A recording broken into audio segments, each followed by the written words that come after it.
쿠hn의 과학이론에 따르면 과학혁명이 끝없이 계속 일어나게 돼 있습니다. 과학에서도 내전이 일어납니다. 이 패러다임이 바뀌면 판단 기준이 바뀐다는 것입니다. 개념과 용어의 의미 자체가 바뀐다는 건데요. 근데 그 이론이 바뀌면 그 이론의 영향을 받는 관측도 바뀐다는 겁니다. 그래서 과학이 그렇게 진보를 하는데, 그러나 그뿐이다. 쿠hn의 과학혁명 얘기를 듣고 보면 사람들이 굉장히 불안해합니다. 쿠hn의 결론을 어떻게 극복할까요? 이 사람들이.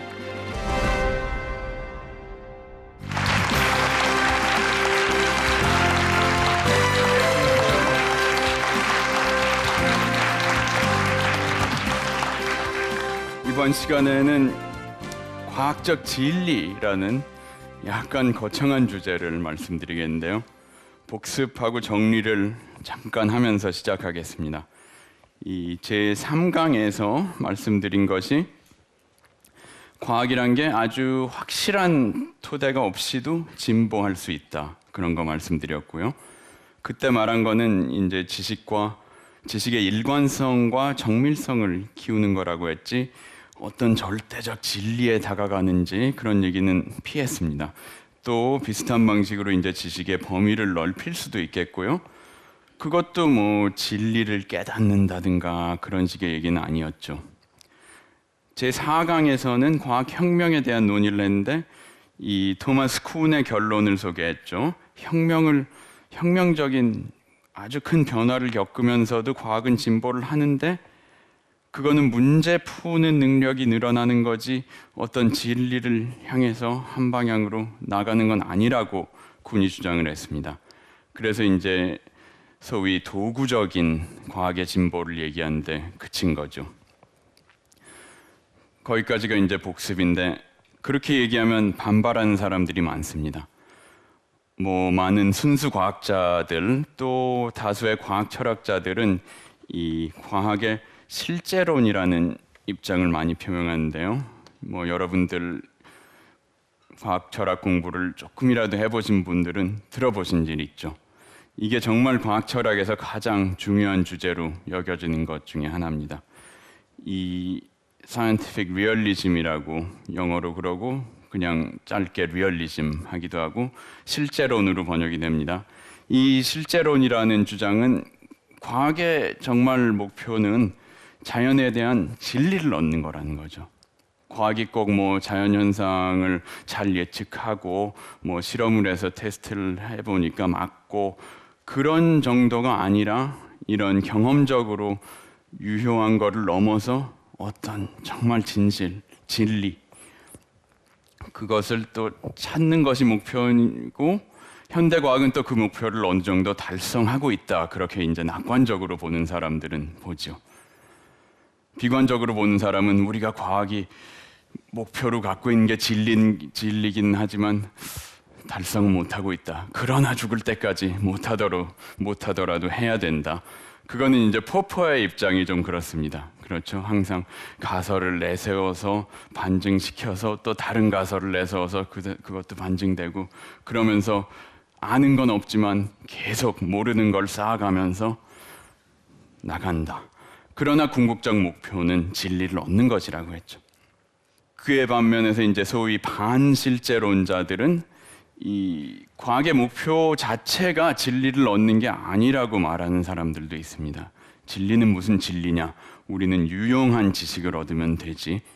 그런 식으로 말하는 사람도 있고요. 또 어떤 경우에는 진리가 목표이긴 한데 과학은 거기 접근할 수가 없으니까 그 안 되는 거를 하려고 하는 것 자체가 무리고, 이제 우리가 그런 목표를 가져서는 안 된다 그거죠. 우리가 이룩할 수 있는 가능성이 있는 목표를 가져야지 인생에서 그렇게 되지 않는 허망한 꿈을 가지고 산다면은 그거에 비이성적인 거라는 그런 판단이 됩니다. 그래서 이제 실제론, 반실제론 해가지고 많은 논쟁을 벌이고 있습니다. 근데 이제 이 실제론에 관한 논의가 어떻게 이렇게 추상적으로 말하면 좀 탁상공론 같이 또 들릴 텐데요. 이 실제론이 제일 심각해지는 부분은 뭐냐면 관측이 불가능한 그런 대상을 갖고 과학이 얘기할 때 나오죠. 이 관측 불가능한 것들이 과학에 정말 많이 나옵니다.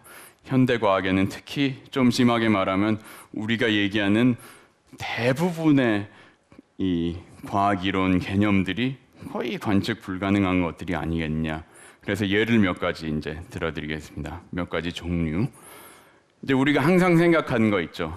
뭐 너무 작아서 안 보이는 것들이 많다. 이제 우리가 육안으로 보는 걸 생각한다면 뭐 세포도 안 보이고 박테리아 뭐 그다음부터 아무것도 안 보이게 되죠. 그러니까 뭐 소립자 그렇게까지 나가면 정말 이거는 관측이 불가능하다고 판단할 수 있고, 근데 작은 것만이 아닙니다. 너무 큰 것도 안 보이죠. 우리가 우리 은하계 볼 수 없습니다. 그렇죠. 물론 하늘에 날이 맑으면 공기가 아주 오염되지 않았으면 은하수가 보이는데, 은하수는 그냥 이렇게 있는 거지 우리가 천문학 교과서에서 보듯이 멋진 이 나선 모형 그거 안 보이죠. 너무 크니까. 우리는 그 속에 있으니까. 또 우주론에서 나오는 이 우주 전체의 구조 절대 관측이 불가능합니다. 또 이제 인간이 전혀 지각할 감각 기관 자체가 없는 이 과학에서 얘기하는 양들이 많습니다. 예를 들어서 무슨 전자기장. 우리가 지금 다 믿고 있죠. 우리는 지금 이 방에도 전자기장이 수없이 움직이고 돌아다니고 변하고 그러는데, 우리는 정말 전기가 너무 강해서 쇼크를 먹고 죽지 않는 이상 감지할 수가 없습니다. 또 우리가 생각해 보면 정말 참 한심하게 관측 불가능한 것들이 많습니다. 예를 들어서 이 지구의 핵심.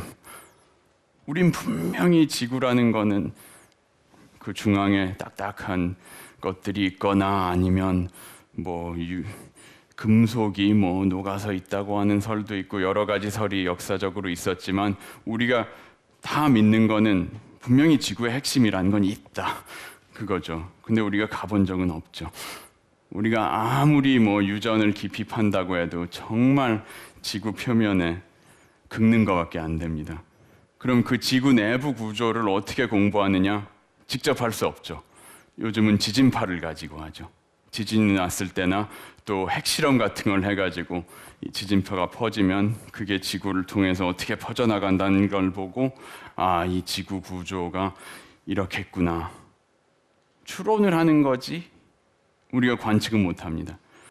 그래서 이제 과학이 발달할수록 우리의 관측 가능 영역이 넓어진다고는 하는데, 그래도 이 한계는 있단 말이죠. 우리가 적어도 지금까지는 관측기구를 발명하지 못한 경우가 많죠. 그래서 이제 최첨단 과학에서 얘기하는 것은 이 관측 불가능으로 남은 것이 굉장히 많습니다. 뭐 암흑 물질 요즘 많이 얘기하죠. 오늘이 좀 참 이 영상 자료도 많이 보여드리고 싶고 그런데, 이 관측 불가능한 거 얘기를 하려니까 보여드릴 그림이 없는 거예요. 암흑 물질입니다. 또 암흑 에너지 뭐 마찬가지죠. 아무튼 현재는 이런 것들이 관측 불가능으로 남아 있는데, 이 첨단 과학을 하는 분들한테 물어보면 이것이 가장 중요한 개념들이라고 하죠. 요즘 정설로는 이 우주의 대부분은 암흑 물질과 암흑 에너지로 이루어졌다고 합니다. 그걸 저한테 그게 무슨 소리냐 물어보지 마십시오. 사람들이 재밌다 또 막 흥분된다, 대개는 관측 불가능한 것들이란 말이에요. 우리가 블랙홀을 지금 관측했다고들 많이 하는데 빠져 들어가기 직전에 구해주세요 그러고 말한 거를 보는 거죠. 왜 실제론이란 거 안 없어지고 있느냐? 없애볼 필요가 있다고 생각합니다. 그렇게 힘든 거 안 하고 철학이 안 됩니다. 또 더 나가게 되면 이론 자체에서 관측이 불가능하다고 선언하는 그런 것들도 있습니다. 간단히 또 예를 들자면 블랙홀. 여러분들 잘 아시는 블랙홀은 정말 그 개념 자체가 너무나 이 중력장이 세서 빛도 탈출해 나오지 못하기 때문에 우리가 블랙홀을 지금 관측했다고들 많이 하는데 그건 무슨 얘기냐면 다른 물질들이 블랙홀에 영원히 나오지 못하도록 빠져 들어가기 직전에 구해주세요 그러고 말한 거를 보는 거죠. 블랙홀 자체를 보는 것은 아니란 얘기죠. 그게 블랙홀의 정의입니다. 또 더 화가 나는 거는 과거에 일어난 사건들. 절대 관측이 안 되죠. 왜냐하면 이거는 물리학 이론, 모든 이론에서 타임머신이란 거는 불가능하다고 하니까 과거에 일어난 일은 뭐 전혀 볼 수가 없고 그 일들이 남긴 지금 남은 흔적만 갖고 왔는데 뭐 과학에서 무슨 과거를 따지냐 하실지 모르지만 생각해보면 과거를 주제로 하는 과학이 꽤 있습니다. 그렇죠. 뭐 고고학 같은 것부터 해서 우주론, 뭐 자연사, 진화론 모두 과거에 어떻게 된가 갖고 과학에서 얘기하고 뭐 종교하고도 싸우고 그러는데 정말 생각해보면 이게 관측 불가능한 일이거든요. 그래서 관측 불가능한 영역은 굉장히 광범위하고 많습니다. 정말 이 현대과학에서 사람들이 재밌다 또 막 흥분된다 그러고 연구하는 주제들은 보면 대개는 관측 불가능한 것들이란 말이에요. 그래서 이제 과학 실제론의 싸움이 끊이지 않고 계속됩니다. 그러면 실제론자들은 이 관측 불가능한 것이라도 우리가 훌륭한 이론을 세워서 그걸 경험적으로 검증했을 때 그러면 그 이론 전체가 맞지 않겠느냐, 그 이론이 관측 안 되는 거에 대한 얘기하는 것까지 그런 입장이고, 이 반실제론자들은 대개 그냥 우리 경험적으로 직접 그냥 검증할 수 있는 것만 믿고 나머지는 모른다고 하죠. 그런 입장이고요. 그래서 이 싸움이 계속 벌어지는데 관측 불가능한 거를 또 제쳐놓더라도 이 실제론 논증이 없어지는 건 아니죠. 왜냐하면 우리가 있는 기구를 갖고서 관측할 수 있는 것만 생각해도 또 2강에서 말씀드렸듯이 기구에 의존하는 것은 결국 어떤 이론적 가설에 의지하는 거라는 문제. 왜냐하면 그 기구의 작동 원칙이라는 게 이론이고 이론은 가설이기 때문이죠. 그러니까 또 그 문제가 고개를 쳐드는데 그건 무슨 얘기냐면 관측 결과란 걸 믿는 거는 그 기구 이론까지 포함된 지식 체계를 통째로 받아들이는 것이 아니냐. 그래서 그 전체성을 벗어날 수가 없는 겁니다. 그러면 실험을 해서 뭐가 입증이 된 것 같아도 다 그 통째로 받아들인 시스템 다른 부분에 문제가 있을 수 있는 거고, 그렇죠. 그래서 이제 결국 우리가 이런 실험을 해서 이론을 테스트해서 검증한다는 거는 이 제3강에서 말씀드렸던 일관성의 추구밖에 안 되는 거고, 그러면 또 이거 실제론자들을 만족시켜 주지 못합니다. 그래서 이제 계속 싸움이 진행됩니다. 제가 여기 이제 실제론자들의 반격이라고 한번 제목을 붙여봤는데요. 지금까지 제가 한 말씀 들으면 그렇게 의문이 생기실지도 모릅니다. 그렇게 어려움이 많은데 왜 실제론이란 거 안 없어지고 있느냐? 왜 죽지 않고 좀비처럼 계속 다시 나오느냐? 중요한 직감이 있습니다. 실제론을 받쳐주는. 뭐냐면 현대 과학이라는 게 너무 믿을 수 없을 정도로 성공적이기 때문에 이 과학 이론의 진실성이 없다면 어떻게 그렇게 성공적일 수가 있겠느냐? 이 미국의 저명한 철학자 힐러리 퍼트넘이라는 사람이 이렇게 얘기했는데요. 실제론이 아닌 철학은 과학의 성공을 기적으로 간주할 수밖에 없을 거라고. 왜냐하면 과학 이론이 정말 진실성이 없는데 그렇게 성공적이라는 건 기적이 아니겠습니까? 뭐 핵폭탄을 맞고도 핵물리학의 진리를 의심하겠습니까? 아니면 뭐 몇 메가헤르츠 주파수 맞춰서 FM 라디오 틀어놓고 뭐 맥스웰하고 헤르츠의 전자기 이야기로는 옳지 않은 걸 수도 있어. 뭐 사람이 그러면 조금 찔리잖아요. 이론이 틀리는데 어떻게 그런 효과가 나오냐, 그런 직감이 있습니다. 그래서 실제론을 포기하지 못하고 있는 분들이 많은데요. 이 실제론자들은 과학이 우리한테 일관성이란 거를 넘어선 어떤 진리를 말해주길 요구하는데요. 이 반실제론자들의 그냥 과학 지식이 뭐 일관성이 있는 것뿐이고 그 때문에 유용한 것이라고 말하면 아마 과학자들은 굉장히 섭섭해할 겁니다. 좀 비유를 해보자면 어떤 학생이 매번 아주 훌륭한 성적을 내는데 시험을 보면 그 학생을 보고 너 진짜로 아는 건 없지만 운 좋아서, 아니면 뭐 내용은 모르는데 어떻게 시험 정답만 알아내는 그런 비결을 연구해서 귀신같이 성적을 잘 올리는 게 아니냐, 그렇게 매도하는 거나 비슷하다는 말이죠. 물론 그것도 논리적으로 가능합니다. 그렇죠? 그런 학생이 있을 수도 있고. 근데 그런 논리를 따져봐야 무슨 의미가 있는 거죠. 있냐는 거죠. 그래서 이제 반실제론자들이 그렇게 짓거리는 얘기는 논리만 따질 줄 알았지 상식을 벗어난 것이라고 이제 실제론자들은 공격을 하죠.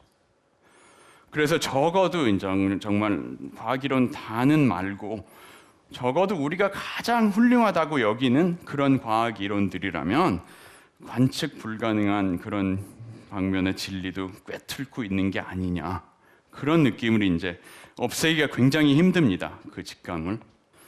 자, 여기서 이제 과학의 성공이라는 거에 대해서 실제론자들이 지금 말씀드린 것 같은 그런 직감을 가지고 얘기했는데, 그럼 반실제론자들은 이 과학의 성공이라는 걸 어떻게 해석하느냐? 여기서 이제 한 두 사람만 소개해 드리겠는데요. 반 프라센이라는 사람이 있습니다. 이 캐나다 사람이고 미국에서 쭉 활동을 해왔고 지금 아마 뭐 전 세계에서 반실제론 철학자로서는 제1인자가 아니겠느냐, 그렇게 보는 정도의 사람인데, 이 반 프라센이 정말 멋진 반격을 했습니다. 그 과학이 성공적이기 때문에 실제론을 믿어야 된다는 그런 주장에 대해서 어떻게 했냐면 이건 진화론하고 같은 거예요. 그렇게 얘기를 했거든요. 뭐냐면 과학자들이란 거는 많은 이상한 이론을 만들어냅니다.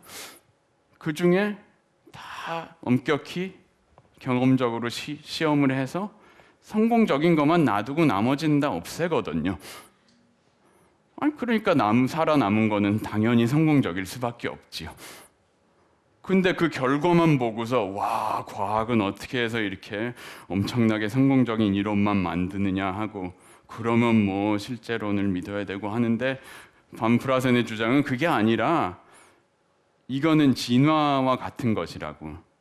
이게 뭐 생물이 진화할 때 무슨 특별한 이 기법이 있어가지고 그렇게 잘 적응된 것들을 만들어내는 게 아니라, 우리 현대 진화론에서는 그렇게 얘기하죠. 이 돌연변이는 무작위로 일어나고 모든 방향으로 가버리는데, 그게 이제 환경에 잘 적응된 거는 살아남고 아닌 거는 죽기 때문에 없어진다. 그러니까 반 프라센은 뭐 과학의 진보도 같은 식으로 된다, 그렇게 말했습니다. 그것도 또 말이 되죠. 그러니까 이제 대응하는 직감이 나왔습니다. 이 반 프라센이 뭐 그런 얘기를 한 것뿐 아니라 이제 실제론 논쟁을 완전히 재조명하고 정리했는데요. 1970년대 말경에 한 일입니다. 그 사람의 이제 주장에 의하면 실제론 문제라는 거는 과학 이론이 관측 불가능한 주제들을 다룰 때 정말 이 글자 그대로의 진실을 나타내는 것인가, 또 과학자가 그 글자 그대로의 진실을 추구해야 되는 것인가, 그게 옳은가, 아니면 소위 말하는 경험적인 이 적합성만을 추구하는 것이 옳은가. 그러니까 반 프라센은 이 실제론 논쟁을 그 목표의 문제로 확실히 정의했습니다. 과학은 이 경험적인 적합성만 추구하고 마느냐, 아니면 그걸 넘은 정말 글자 그대로의 진리를 추구하느냐. 반 프라센 자신의 입장은 결국 이론이란 건 다 가설이고요. 그 중에 특히 관측 불가능한 주제를 다루는 이론들은 우리의 경험으로 증명도 할 수 없고 반증도 할 수 없기 때문에 영원히 가설로 남을 수밖에 없다. 그렇게 얘기하는 겁니다. 그게 참인지 거짓인지 신이라면 알 수 있을까? 인간 지식의 한계는 넘어가는 얘기라는 거죠. 그렇기 때문에 또 아까 잠깐 말씀드린 것처럼 우리의 한계를 넘어가는 걸 추구하는 거는 바보 같은 짓이고 덧없는 일이다. 부질없는 짓이다. 또 그걸 이제 성취했다고 착각해서 뽐내는 거는 정말 이 근거 없는 교만이라는 거죠. 반 프라센이 권장하는 거는 겸허함의 철학입니다. 또 다른 많은 반실제론자들도 그 비슷한 입장을 하고 있죠. 그래서 이제 이게 반실제론적인 한 가지 입장이고요. 과학의 성공에 대해서. 더 심각한 문제는 실제론자의 입장에서 본다면 문제죠. 이 과학의 성적표 자체가 어떻게 보면 그렇게 훌륭하지도 않다는 겁니다. 아인슈타인도 물리학의 기본 원리라는 거는 어떤 신이 정해주신 것으로 거의 생각했습니다. 아주 성공적이었던 이론들이 거의 다 이제 아주 틀리다고 판결이 났다는 겁니다. 우리가 지금 믿는 이론이 10중 8구 나중에 가면 폐기될 것이다. 이 미국의 과학 철학자 레리 라우단이라는 사람이 퍼뜨려 놓은 이 비관적 귀납이라고 하는 논의가 있는데요. 그건 뭐냐면 과학사를 들여다보고 대강 과학이 어떻게 돌아가는 것인지 얘기한다는 건데, 라우단의 주장에 의하면 과학사를 잘 들여다보면 아주 성공적이었던 이론들이 거의 다 이제 아주 틀리다고 판결이 났다는 겁니다. 역사를 볼 때. 그런 재평가를 하게 된 이유는 여러 가지 있지만 가장 중요한 거는 이 과학 이론의 성공이라는 게 잘 유지가 안 된다는 건데요. 왜 유지가 안 될까? 과학은 정체하는 게 아니거든요. 쿤이 얘기했듯이 정상과학도 패러다임을 가지고 어느 정도 성공했을 때 거기 만족하지 않고 계속 더 뻗어나갑니다. 그 패러다임을 딴 현상에 적용시키려고 하고 그걸 더 정밀하게 하려고 하고, 그러다 보면 이제 그 어노멀리가 나온다고 쿤이 그렇게 얘기했죠. 이 성장이 유지되지 않고 그냥 역설적인 얘기입니다. 과학에서 성공이 유지되지 않는다는 것은 성장을 하려고 노력하기 때문에 그렇죠. 네, 성장이라는 게 100% 성공을 못하니까 그걸 또 성공의 실패로 그렇게 보인 건데, 몇 가지 예를 들어보겠습니다. 맥스웰의 전자기학 아주 훌륭합니다. 성공적이고 그 맥스웰의 공식은 아직도 쓰고 있습니다. 그러나 맥스웰의 이론의 기본은 그 에테르라는 게 있다는 거고, 그렇죠. 전기장, 자기장, 빛 같은 게 전부 그 에테르의 상태 변화를 표현해 주는 것뿐이라고 했고, 맥스웰은 정말 에테르의 밀도까지 막 다 계산해내고, 근데 이제 우리는 아인슈타인 이후에 에테르란 없다. 그렇게 얘기한다는 거죠. 그럼 정말 에테르 같이 전혀 존재하지도 않는 것들을 다룬 이 이론이 그만큼 성공적이었다는 것은 정말 기적 같기도 합니다. 어떻게 그렇게 성공적이었을까? 저도 생각해보면 밤에 잠이 잘 안 오는데요. 그런 역사를 볼 때 라우단이 주장하기를 우리가 지금 성공적이고 맞다고 하는 이론들도 나중에 가면 폐기되지 않는 보장이 있냐는 거죠. 역시 여러분, 제가 맨날 이 결론으로 나가는데 보장은 없습니다. 또 보장은 고사하고 라우단의 주장은 우리가 이걸 확률적으로 본다면 우리가 지금 믿는 이론이 10중 8구 나중에 가면 폐기될 것이다. 왜냐하면 과학사를 보면 대부분의 성공적 이론들이 나중에 거의 다 폐기됐거든요. 또 라우단하고 조금 다르게 생각해 볼 때 정말 우리 과학이 그렇게 성공적인가 하는 기본적 의문도 듭니다. 우리 과학이 그렇게 성공적이라면 왜 아직도 병들어서 죽고 평균 수명이 늘고 있긴 하지만요.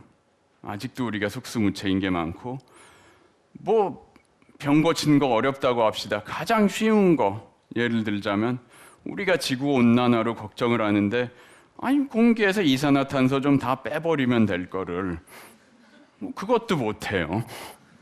우리 과학이 그거 경제적으로 하는 방법을 알아내지 못하고 있습니다.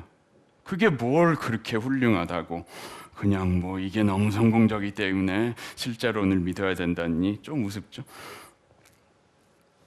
미래 과학자들이 우리를 본다면 웃지 않을까요? 이 뭐 무슨 아무 에너지 같은 터무니없는 걸 믿었는데 아유 그래도 귀엽게 과학을 잘했어 뭐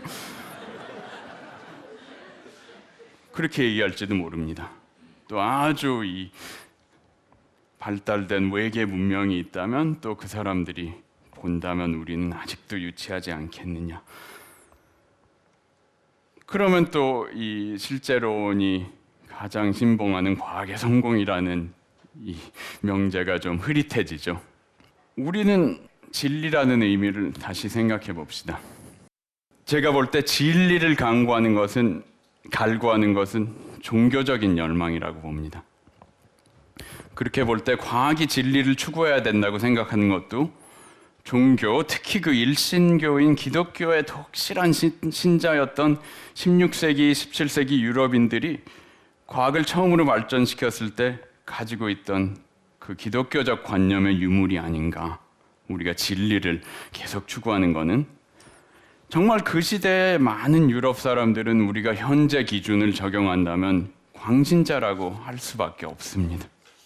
정말 여러분 유럽 여행 가보신 분들은 느끼셨겠고 안 가보신 분들도 사진만 봐도 느끼실 겁니다. 그 유럽의 곳곳에 가 있는 대성당들, 그 엄청난 석조 건물 기가 막히게 짜서 조립한 거를 정말 트럭도 없고 크레인도 없을 때 사람들 다 짓다 사고 나서 죽어가면서 몇백 년씩 걸려서 그걸 짓고 그런 정도의 신앙을 가진 사람들이었고요. 국가 권력도 교회가 다 좌지우지한 경우 많고 기독교끼리도 종교 전쟁을 해서 서로 죽이고 종교 재판, 이단자 처형하고 유럽이 훌륭한 문명이지만 또 그렇게 어떻게 보면 광신적이고 어떻게 보면 정말로 경건했던 사람들이죠. 과학자들도 대부분은 그 문화에서 벗어나지 않은 사람들이었습니다. 그렇기 때문에 뉴턴도 자기가 이 천문학이나 물리학 연구를 하는 게 우주를 창조한 신의 섭리를 알아내는 길이라고 생각해서 한 거지 뭐 그 사람이 정말 수학만 그렇게 좋아해서 한 건 아니죠. 신학 연구도 많이 했다고 제가 말씀드렸습니다. 아인슈타인도 뭐 통상적인 의미에서 종교를 열심히 믿는 사람은 아니었지만 물리학의 기본 원리라는 거는 어떤 신이 정해주신 것으로 거의 생각했습니다. 그래서 그렇게 근본적으로 단순하고 아름답고 완벽한 걸로 생각했던 거죠, 물리 이론이. 많은 분들 아시겠지만 그 닐스 보어가 주동한 소위 코펜하겐 해석에 의하면 이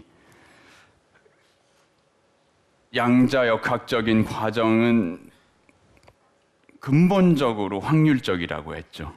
이건 결정론이 적용 안 되고 확률로서 결국 판결이 나고 그 확률 뒤에 숨은 뭘 알 수 없다. 그런 숨은 것이 있지도 않다. 그렇게 얘기했고 아인슈타인은 아니 분명히 있을 것이다. 우리가 확률밖에 못 나오는 거는 그 양자역학 이론이라는 게 불완전하기 때문이라고 했죠. 그래서 그런 싸움을 하면서 아인슈타인이 그렇게 얘기했죠. 신은 주사위 놀이를 하지 않는다.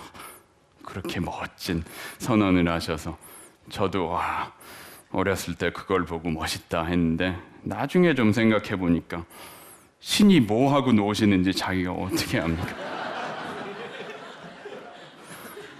굉장히 좀 교만한 생각이죠. 그리고 왜 보어는 신하고 얘기가 안 되고 자기는 되는지. 그래서 정말 화가 났습니다. 그렇게 생각하고 나니까. 제가 아인슈타인을 정말 존경하면서 어릴 때 컸는데 이 사람이 왜 이런 생각을 했을까. 그래서 제가 좀 막 풍자도 해보고 싶고 했는데 이 예술적인 재능이 없어서 근데 어느 날 이 가게에서 이런 카드를 발견했습니다. 제가 딱 해주고 싶었던 말을 어떤 작가가 표현을 했네요. 신이 주사위를 던지시고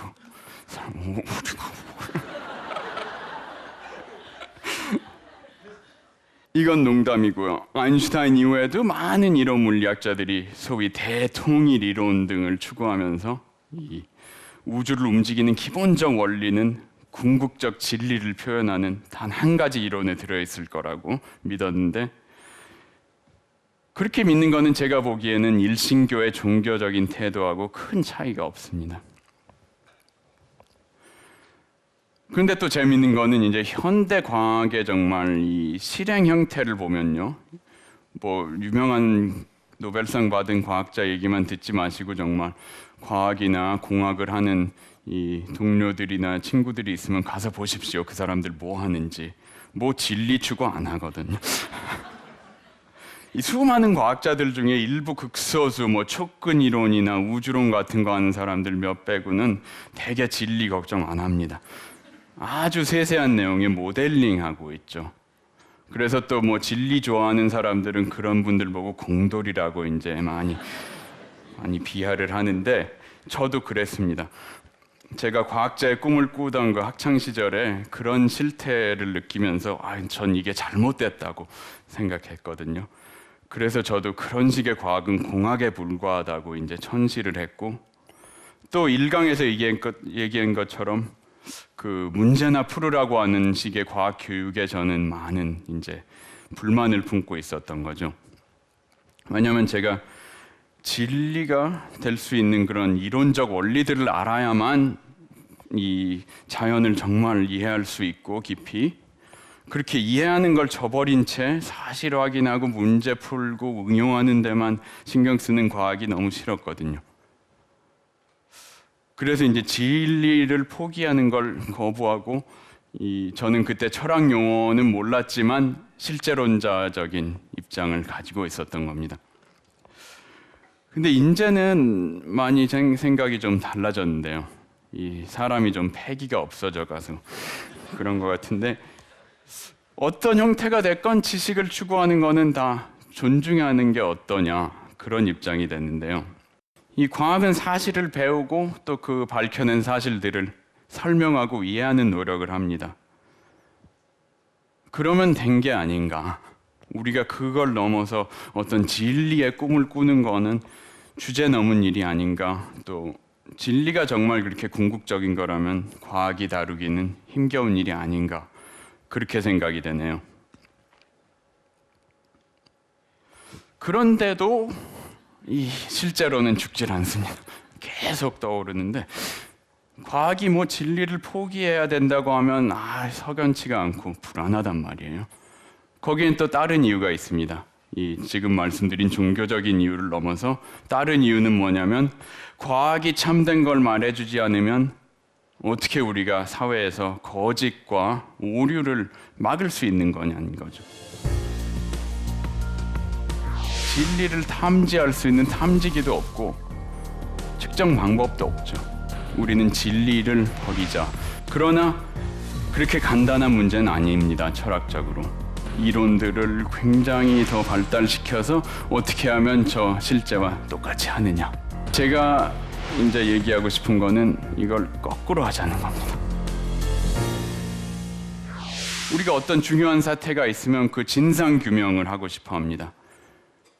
당연하죠. 과학이 이 자연에 대해서 그 진상 규명하는 역할을 하지 않는다는 게 말이 됩니까? 근데 이 진상이란 단어가 참 재밌는데요.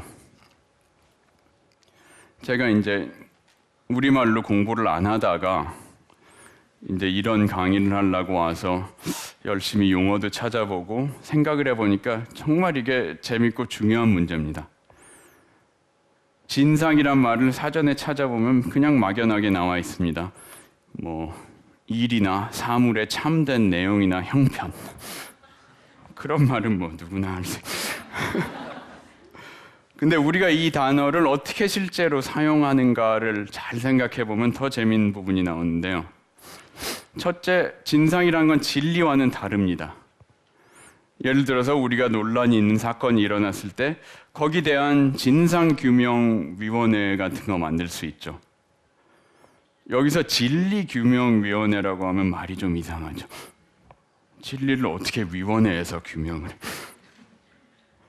또 진상을 규명하고자 하는 것은 적어도 이상적인 상황에서는 그걸 어떻게 하면 규명할 수 있다는 게 있죠. 진리라는 건 그게 없습니다. 진리를 탐지할 수 있는 탐지기도 없고 측정 방법도 없죠. 진리 탐지기가 있다면 실제로는 논쟁할 필요 없습니다. 우리가 다 알고 끝나는 거지. 그래서 과학의 성공이라는 것은 자연의 진상을 밝히는 거라고 생각합니다.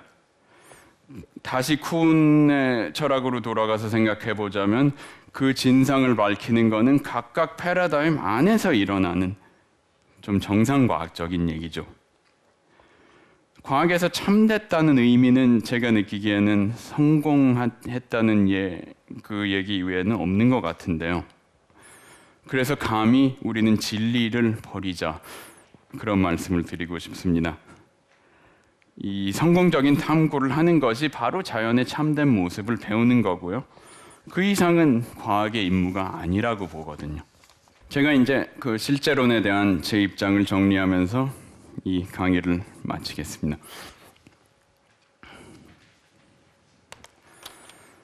우리가 보통 말하는 실제론, 진리의 추구를 요구하는 건데요.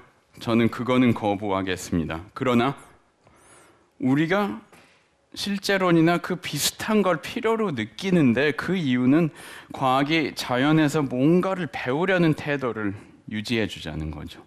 그래서 제가 보는 과학적 실제론이라는 거는 우리가 실제에 대한 것을 최대한 배운다는 우리 자신과의 약속을 담고 있다고 보는데요.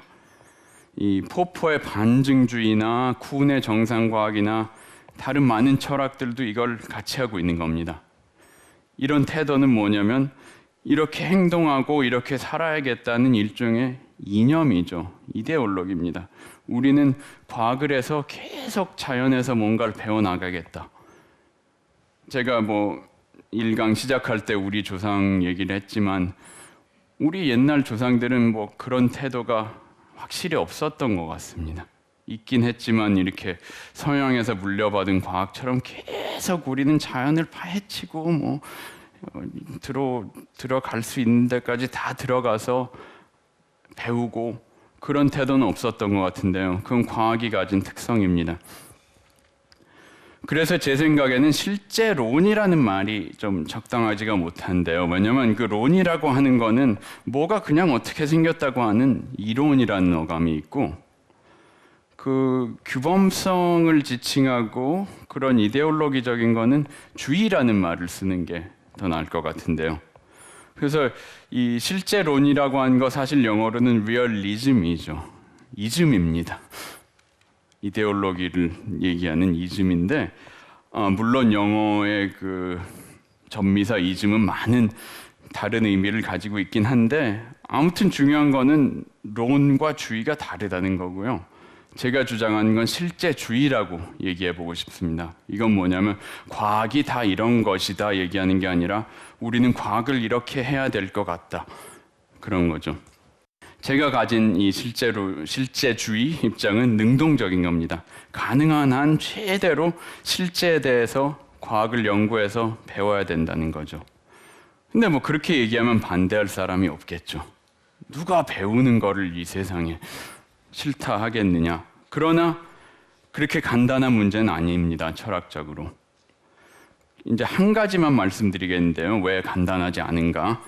제 입장에 의하면 과학은 실제에 대해 배울 수 있는 모든 길을 우리 능력이 닿는 대로 추구해야 되고 거기에 도움이 된다면 서로 간에 상충하는 이론 체계들도 동시에 허용을 하고 유지해야 된다는 주장입니다.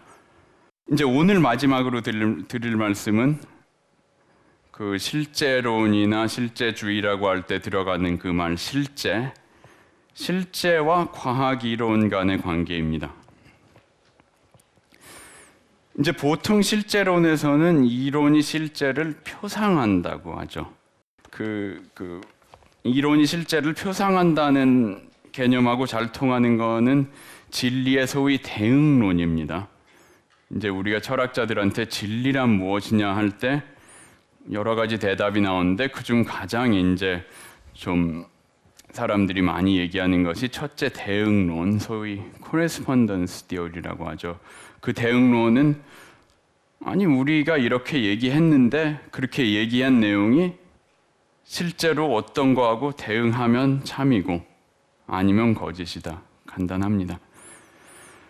그 반면에 이제 정합론, 코히어런스 디어리라고 하는 거는 그렇게 우리가 실제라는 거를 알아서 그게 우리가 얘기하는 거랑 대응하는지 할 수 없으니까 그 대신 우리가 아는 것 내에서 그것들이 전부 다 서로 일관성이 있고 그런 시스템을 가졌을 때 그 시스템 안에 들어가서 그 내부에 딴 것들과 다 일관성이 있고 정합된다면 그게 참인 것이 아니겠느냐.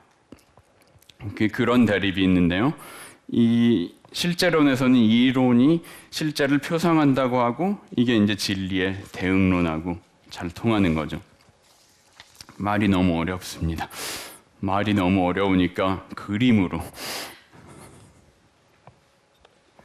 이 사진은 뭐냐면 너무 좀 제 관광 앨범을 보여드린 것 같아서 그렇긴 한데 제가 덴마크에 한번 갔었는데 거기 이제 오르스라는 아주 작은 예쁘고 작은 도시가 있는데 거기 이제 대학도 좋은 것이 있습니다. 그 도시에 외곽에 가면 꼭 우리나라 민속촌 같은 데가 있습니다. 덴마크의 옛날식 건물이 이렇게 있고 이 아주 잔잔한 연못 위에 그 그림이 멋지게 비쳤습니다.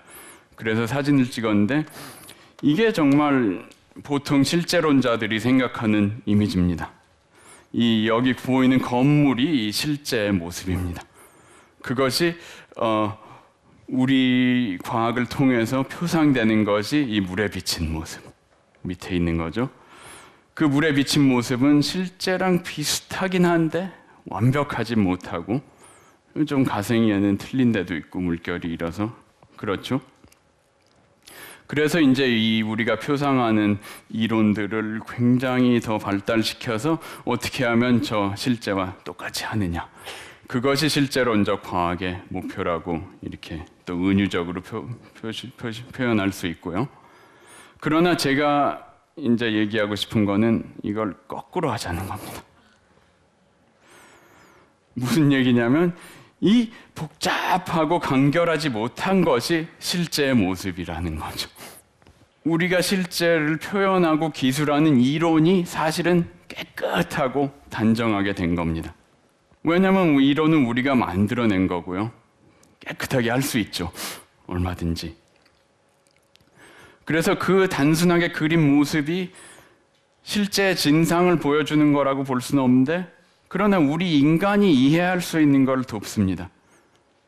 그래서 우리가 여러 종류의 수학도 쓰는 거고 우리가 이해할 수 있는 개념도 쓰는 거고 또 단순화하기도 하고 그래서 우리는 멋진 아주 그림을 그려냅니다. 저를 박사과정 때 지도하셨던 낸시 카트라이트란 분이 계십니다. 지금도 영국에서 교수를 하고 계신데 저는 미국에서 그분하고 공부를 했고 그분이 이제 주장한 걸 듣고 제가 여기서 일부 영감을 얻은 건데요. 그 카트라이트 교수의 주장은 뭐냐면 우리가 제가 말했던 그 진상, 자연의 진상이라는 거는 굉장히 복잡하고 조건에 따라 달라지는 그 말하자면 현상적인 법칙들이 표현해 주는 거고 우리가 좋아하는 뉴턴의 법칙이니 무슨 아인슈타인의 이 이론이니 하는 거는 그게 진상을 표현해 줘서 좋은 게 아니라 그런 단순함과 이 모든 현상을 통일해 줌으로써 우리의 이해를 돕고 설명을 해 주는 건데 그 설명이라는 게 진상을 밝힌다는 거하고는 별개의 문제라는 거죠. 그래서 제가 우리 카트라이트 선생님의 가르침을 받고 영감을 얻어서 이 사진을 보고 이거를 거꾸로 하면 표현이 되겠구나 그렇게 생각해 본 겁니다. 그래서 우리가 간단하게 그려준 이론의 모습은 진상을 보여주는 건 아니지만 이해를 돕기 때문에 유용하고 간직해야 될 건데요. 그렇다고 해서 인간이 이해하기 쉬운 단순한 것이 꼭 실제의 모습이라고 주장하는 것은 좀 어리석은 일이 아니겠느냐 그렇게 봅니다. 자, 그럼 오늘은 이만하겠고요. 다음 시간에는 과학의 진보라는 주제에 대해서 다시 생각하면서 이 지금까지 5시간 한 여러 논의들을 중간 종합해 보겠습니다. 감사합니다.